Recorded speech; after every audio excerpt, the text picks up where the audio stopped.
Raj Bhavan heritage वॉकच्या आजच्या या भागात राजभवनातील ज्या जागेवर महाराष्ट्र राज्य निर्मितीचा शासकीय सोहळा संपन्न झाला होता त्या जागेवरनं त्या दिवसाच्या म्हणजे 1 मे 1960च्या काही आठवणी आपण आज जागवणार आहोत.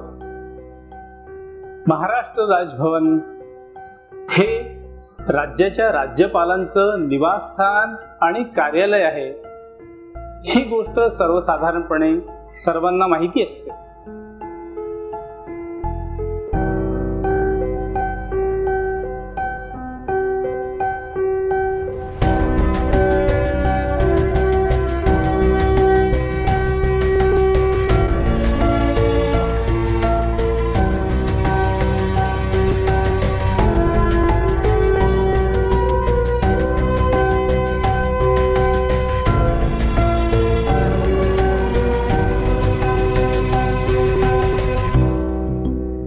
परंतु राजभवनाची ही वास्तू, राजभवनाचा हा परिसर, या परिसराला जवळजवळ 300 वर्षांचा इतिहास आहे आणि या परिसराने ब्रिटिश काळात बॉम्बे प्रेसिडेन्सीचा, मुंबई राज्याचा, द्विभाषिक मुंबई राज्याचा आणि कालांतराने महाराष्ट्र राज्याचा हा फार मोठा काळ पाहिला आहे.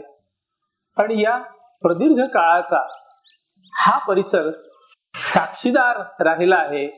ही गोष्ट कमी लोकांना माहिती आहे. महाराष्ट्र राज्याकरिता सर्वात महत्वाची घटना जी या राजभवनाने पाहिली आहे, जी या वास्तूने पाहिली आहे, ती म्हणजे या ठिकाणी झालेला महाराष्ट्र राज्याचा जन्म 1 मे 1960 या दिवशी 2 राज्यांचा जन्म झाला. संयुक्त महाराष्ट्र राज्याच्या निर्मितीची घोषणा जशी या ठिकाणाहून झाली, तशीच 1 मे 1960 या दिवशी गुजरात हे राज्य पूर्वीच्या द्विभाषिक मुंबई राज्यातून वेगळं झालं आणि त्यावेळी गुजरात हे देशातलं 15वं राज्य होतं. आणि अशा प्रकारे 1 मे 1960 या दिवशी 2 राज्यांचा जन्म झाला. सर्वसाधारणपणे कुठलाही शासकीय सोहळा किंवा शासकीय कार्यक्रम दिवसा होत असतात, पण महाराष्ट्र राज्य निर्मितीचा सोहळा हा रात्री 11:30 वाजता सुरू झाला आणि साधारण रात्री 12च्या ठोक्याला किंवा थोडं त्यानंतर मागे पुढे महाराष्ट्र राज्याचा जन्म झाला. महाराष्ट्र राज्याच्या निर्मितीची घोषणा पंतप्रधानांनी त्या दिवशी केली होती. राज्य निर्मिती सोहळ्याच्या शासकीय कार्यक्रमाला पहिले राज्यपाल होते श्री प्रकाश, तर श्री प्रकाश व्यासपीठावर होते. आणि दुसरे होते ते म्हणजे राज्याचे पहिले मुख्यमंत्री यशवंतराव चव्हाण. या तिघांच्या प्रमुख उपस्थितीत राज्य निर्मितीचा तो सोहळा या ठिकाणी पार पडला. त्या कार्यक्रमाला तत्कालीन संरक्षण मंत्री, भारताचे संरक्षण मंत्री V.K. कृष्ण मेनन उपस्थित होते. त्या कार्यक्रमाला पंजाबचे राज्यपाल असलेले महाराष्ट्राचे सुपुत्र N.V. गाडगीळ किंवा काकासाहेब गाडगीळ त्यांना म्हणायचे, ते उपस्थित होते. त्या कार्यक्रमाला केरळचे राज्यपाल B. रामकृष्ण राव उपस्थित होते. मध्य प्रदेशचे राज्यपाल हरिभाऊ पाटसकर उपस्थित होते. पंतप्रधान जवाहरलाल नेहरू यांच्या कन्या आणि कालांतराने ज्या स्वतः भारताच्या पंतप्रधान झाल्या त्या इंदिरा गांधी, त्या देखील राज्य निर्मितीच्या शासकीय सोहळ्याला उपस्थित होत्या. राज्य निर्मितीच्या शासकीय सोहळ्याला निमंत्रितांची संख्या होती अंदाजे 500. हे 500 लोक निमंत्रित त्यावेळी या ठिकाणी तसेच याच्या बाजूचा आज ज्या ठिकाणी रस्ता आहे या ठिकाणी खुल्या जागेमध्ये आसन व्यवस्था करून बसवण्यात आले होते. गमतीची गोष्ट अशी की 1 मे 1960 रोजी राजभवनात आजही आहेत 2 हॉल होते. एक म्हणजे जलविहार किंवा त्याला बँक्वेट हॉल म्हणतात, ज्या ठिकाणी राज्यपाल महोदय देश विदेशाच्या राष्ट्रप्रमुखांसाठी शाही भोज देत असतात, तो हॉल जलविहार. आणि दुसरा म्हणजे दरबार हॉल, ज्या ठिकाणी साधारणपणे मंत्रिमंडळाचे छोटे शपथविधी, मुख्य न्यायाधीशांचे शपथविधी होत असतात, असा तो दरबार हॉल.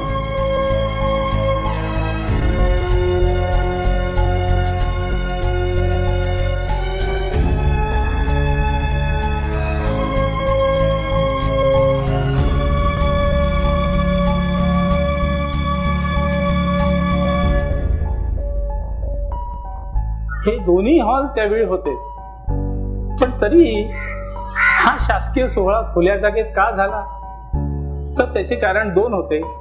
एक म्हणजे निमंत्रितांची संख्या 500 म्हणजे जास्त होती. दुसरी गोष्ट अशी की 30 एप्रिलची रात्र म्हणजे साधारण उन्हाळ्याचे दिवस होते. तर या 2 कारणांमुळे तो कार्यक्रम खुल्या जागेमध्ये, शासकीय सोहळा इथे पेंडॉल बांधून करण्यात आला होता. आता तो कार्यक्रम कसा झाला, त्या कार्यक्रमाची रूपरेषा कशी होती, ते आता आज मागे वळून पाहणं जरा इंटरेस्टिंग आहे. रात्री 11:30 वाजता कार्यक्रम सुरू झाला. त्यावेळी थोडं मंगलमय वातावरण निर्मितीसाठी रामलाल नावाचे शहनाई वादक होते, त्यांचं शहनाई वादन झालं. त्यानंतर वासुदेव शास्त्री कोणकर आणि त्यांच्यासोबतचे पुरोहित वृंद, त्यांनी या ठिकाणी वेदांचं मंत्रपठण केलं. ओम गणानां गणपतिं हवामहे कविं कवीनामुपमश्रवस्तमः. आणि आनंदाची गोष्ट अशी, ज्येष्ठ पार्श्वगायिका भारतरत्न लता मंगेशकर यांनी त्या कार्यक्रमात उपस्थित राहून संत ज्ञानेश्वर माऊलींचं पसायदान गायलं होतं.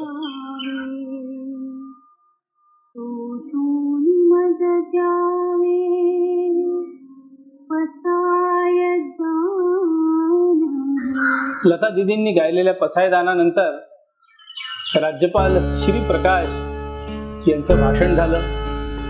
त्यानंतर महाराष्ट्र राज्याच्या नकाशाचं अनावरण झालं आणि त्यानंतर पंतप्रधान पंडित जवाहरलाल नेहरू यांचं भाषण झालं आणि त्यांनी राज्याला राज्य निर्मितीच्या शुभेच्छा दिल्या.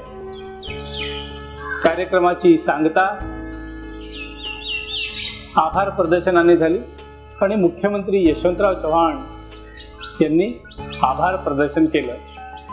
तर असा ही रूपरेषा असलेला तो शासकीय सोहळा राजभवनातील या जागी संपन्न झाला. संयुक्त महाराष्ट्र निर्मिती हा संपूर्ण राज्याकरता एक स्वप्नपूर्तीचा क्षण होता. याला कारण त्यासाठी अनेक लोकांनी एक प्रदीर्घ लढा दिला होता. या लढ्यात किमान 105 हुतात्म्यांनी आपल्या प्राणांचे बलिदान दिले होते आणि म्हणून केवळ मुंबईकरताच नाही तर संपूर्ण महाराष्ट्राकरता 1 मे 1960 रोजी झालेली राज्य निर्मिती हा भावनात्मक दृष्टीने एक स्वप्नपूर्तीचा क्षण होता.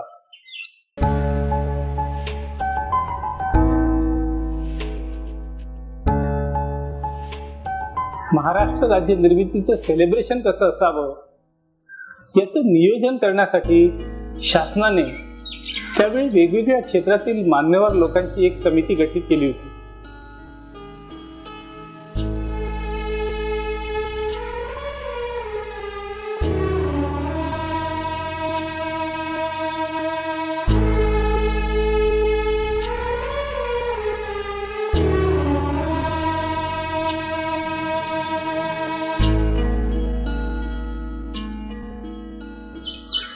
आणि सेलिब्रेशन समितीने जी आखणी केली होती त्यानुसार 1 दिवस नाही तर तब्बल 5 दिवस चाललं.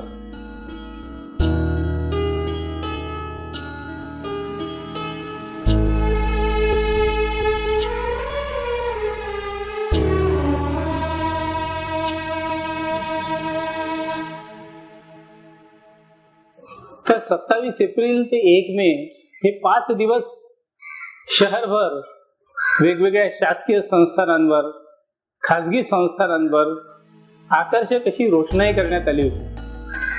केवळ आस्थापनांवर आणि बिल्डिंगवरच नाही, तर समुद्रातल्या जहाजांवर, बोटींवर देखील आकर्षक रोषणाई करण्यात आली होती.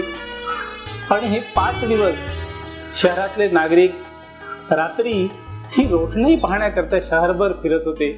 इतकं ते उत्साहाचं वातावरण होतं. तर 30 एप्रिलच्या मध्यरात्री आणि 1 मे लागली, त्यावेळी राज्यनिर्मितीचा सोहळा या ठिकाणी झाला. आणि लगेचच दुसऱ्या दिवशी म्हणजे 1 मे रोजी दुपारी 12:30 वाजता नव्या मंत्रिमंडळाचा, मुख्यमंत्री यशवंतराव चव्हाण यांच्या नेतृत्वाखाली नव्या मंत्रिमंडळाचा शपथविधी झाला. आणि तो शपथविधी राजभवनात नाही, तर तो सचिवालय क्वाड्रँगलमध्ये, म्हणजे सेक्रेटरिएट, त्यावेळी सेक्रेटरिएट म्हणायचे मंत्रालयाला, तर सचिवालय येथे तो शपथविधी झाला. आणि राज्यपाल श्री प्रकाश राजभवनहून सचिवालय येथे शपथविधी देण्यासाठी गेले होते. भारतीय राज्यघटनेनुसार एखाद्या राज्याची सीमा ठरवण्याचा किंवा बाउंड्री ठरवण्याचा अधिकार भारतीय संसदेला आहे. आणि त्यामुळे गुजरात राज्य वेगळं करून महाराष्ट्र राज्याची निर्मितीसाठी 21 एप्रिल 1960 रोजी लोकसभेने मुंबई या द्विभाषिक राज्याचं विभाजनाचं विधेयक लोकसभेत मांडलं आणि ते मंजूर झालं होतं. या विधेयकाची अधिसूचना 25 एप्रिल 1960 रोजी प्रसिद्ध झाली. आणि त्या अधिसूचनेमध्ये गुजरात राज्य कसं असेल, त्या राज्यात कोणकोणत्या जिल्ह्यांचा समावेश असेल ते स्पष्ट करण्यात आलं होतं. आणि तसंच महाराष्ट्र राज्याची व्याख्या त्यामध्ये करण्यात आली होती. तर बॉम्बे रिऑर्गनायझेशन ऍक्ट या कायद्यात अगोदर गुजरातची व्याख्या करण्यात आली आणि त्यानंतर महाराष्ट्राची व्याख्या करण्यात आली. तर ती कशी होती बघा. Before defining Maharashtra, part 2 of the reorganization of Bombay state has first defined the contours of Gujarat in the following words. म्हणजे गुजरातची व्याख्या अगोदर केली आणि त्यानंतर महाराष्ट्राची व्याख्या केली. तर त्यातली गुजरातची व्याख्या कशी होती ती बघा.